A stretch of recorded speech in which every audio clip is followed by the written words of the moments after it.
I came in illegally. I broke the law. It wasn't my choice, but at the same time, I'm here. Most of the time, the mother is the one that gets left behind with the kids. And this time, it was the other way around. And my dad stepped up and took care of us. He worked 3 jobs to bring his 4 kids over. I was born in Mexico, and then a year later, my uncle, which is her brother, actually went to Mexico, and they picked me up in Laredo, and I came in a car. They just put me to sleep, and they just said I was their baby, and I just crossed the border like that. And my mom came separately. And then from there, my mom was already there, and so was my dad, so they just kind of took me back to my parents. You're here illegally. People from India come, people from all around the world come, and they legally get their papers. Do the same thing. I guess when my mom would leave and we wouldn't have anywhere to sleep or eat, we would just go and ask people for food or money and stuff like that to buy stuff to eat. So we would go and knock on people's doors, try to get food, or try to get money. And sometimes people just not give us anything. So the only other way would be for us to go through trash cans and stuff like that and found stuff to eat.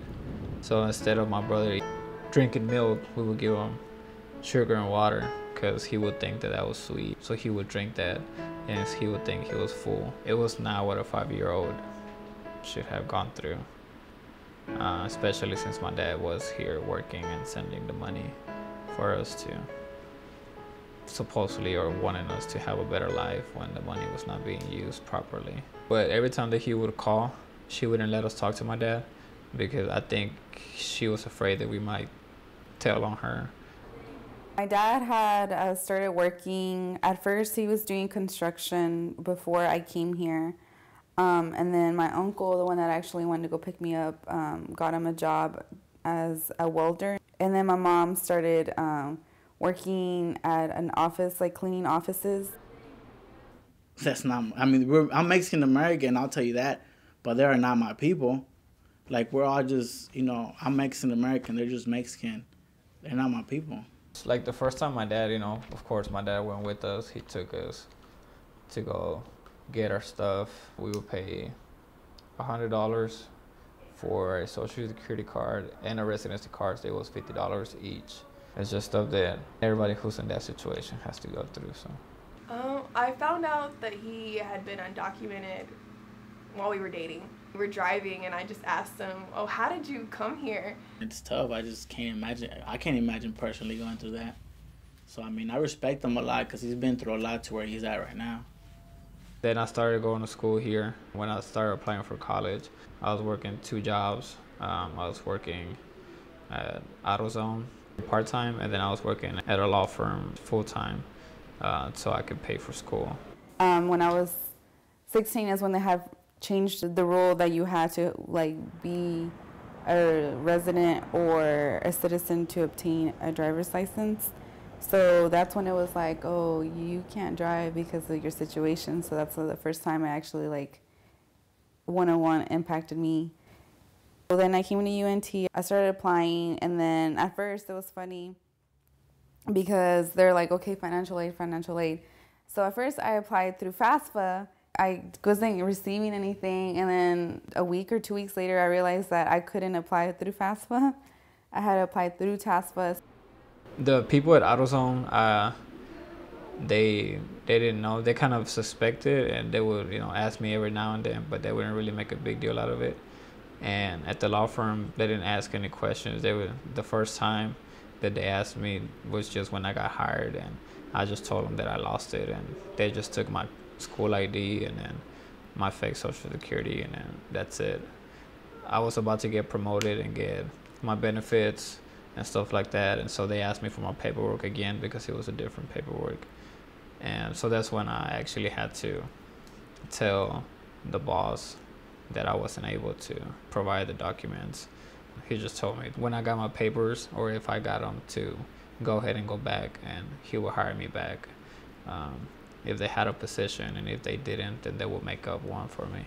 TASFA is basically a financial aid that Texas provides for people that are like under my situation. The only thing I had to pay out of pocket really was for my books and then my housing, but everything else, my tuition was paid for. And they just take our resources away.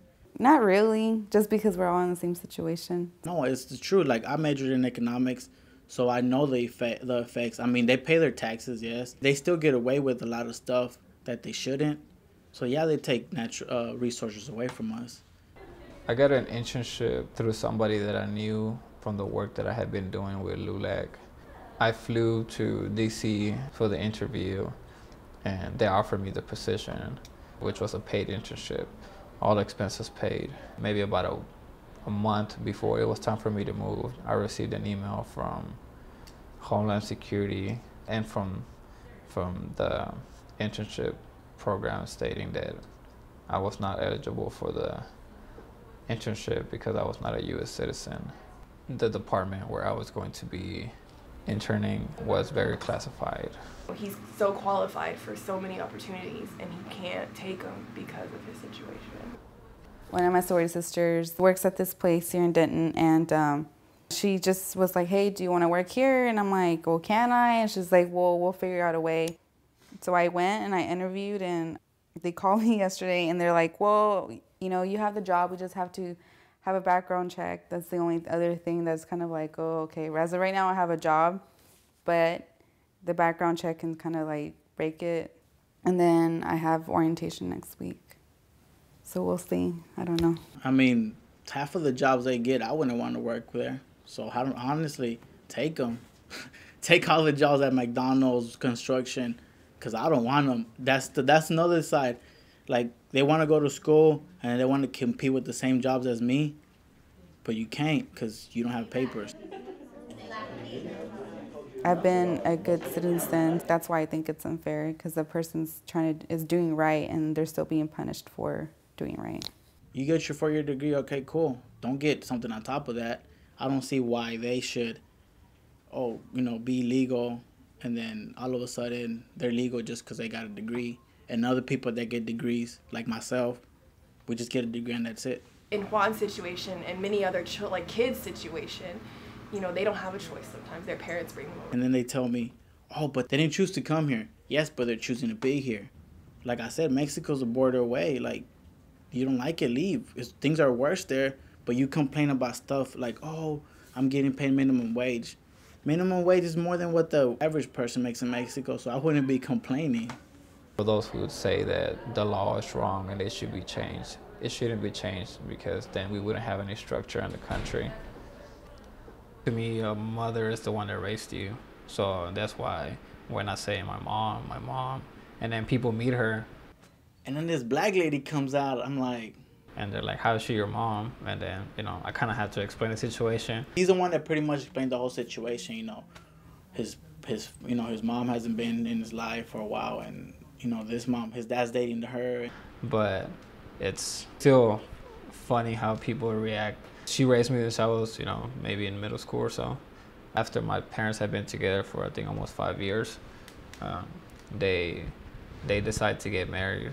And then maybe 2 or 3 years after my dad and my mom married, my dad decides to finally apply for his residency. And then after that, he got his permanent residency card. I've met undocumented students from South America, and I've met undocumented students from India, and all over, they're not just Hispanic. They're from all over the world, and so you really never know what an undocumented student, you could be talking to somebody and you don't know. People think that since you're undocumented, you're going to be not going to college. First of all, you're not going to be pursuing your education. You have an accent, or you don't know how to speak English well. I don't think I'm doing anything wrong. I've been here since I was 1. So basically, I've been here all my life. So I feel like I am from this country. We're not all the same, so you can't categorize us all in the same category. We're all here for different reasons. The majority of the reason that everybody came here was for a better life. My mom's always says, as long as you're healthy, you have your family, you have a place to live, you'll be fine. You know, like there's ways to go about it. 'Cause, I mean, there's a lot of people that live that way, and they're making it. There is no way to get legalized unless you marry somebody who is a citizen, or in my case, you know, are adopted, you know, by somebody who is a citizen. Where there's a will, there's a way. So that's why I'm just like, I'll be fine somehow. Eventually, it'll come.